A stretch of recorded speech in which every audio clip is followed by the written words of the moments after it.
আগামী 13ই আগস্ট থেকে 15ই আগস্ট পর্যন্ত রাজ্যের প্রতিটি ঘরে জাতীয় পতাকা উত্তোলনের মাধ্যমে হর ঘর তিরঙ্গা কর্মসূচি উদযাপন করা হবে।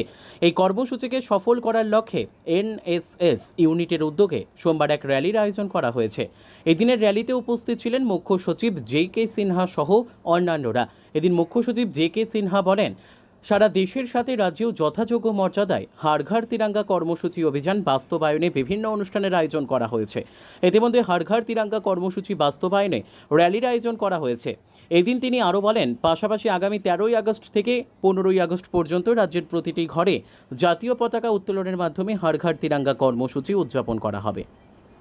হর ঘর তিরঙ্গা অভিযান আমাদের রাজ্যে পালন করছি। সারা দেশেই এই ধরনের প্রোগ্রাম অনুষ্ঠিত হচ্ছে।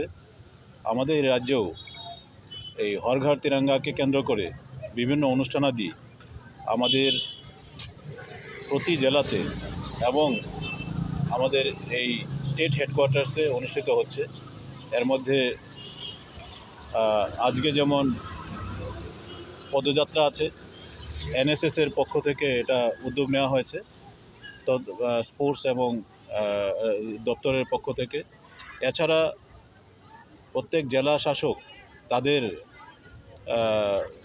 নেতৃত্বাধীনে বিভিন্ন জেলায় অনুষ্ঠিত হচ্ছে এই ধরনের অনুষ্ঠান, পদযাত্রা, কোথাও মিউজিক্যাল কনসার্ট, কোথাও তিরঙ্গা অভিযান, তারপর তিরঙ্গাকে কেন্দ্র করে আরও বিভিন্ন ধরনের অনুষ্ঠান হচ্ছে। এছাড়াও এই যে অনুষ্ঠান, এই অনুষ্ঠান চলবে 9 থেকে শুরু হয়েছে 13ই আগস্ট পর্যন্ত। 13ই আগস্ট থেকে আবার 15 আগস্ট পর্যন্ত প্রতি ঘরে তিরঙ্গা পতাকা উত্তোলিত হবে। 15 আগস্ট পর্যন্ত সেই উত্তোলিত থাকবে এই পতাকা। আমরা এই বছর স্বাধীনতা যে বর্ষপূর্তি অনুষ্ঠান উদযাপিত করছি, সেই অনুষ্ঠান পর্যন্ত আমাদের এই ধরনের অনুষ্ঠান অব্যাহত থাকবে। Bureau report, news daily Bharat.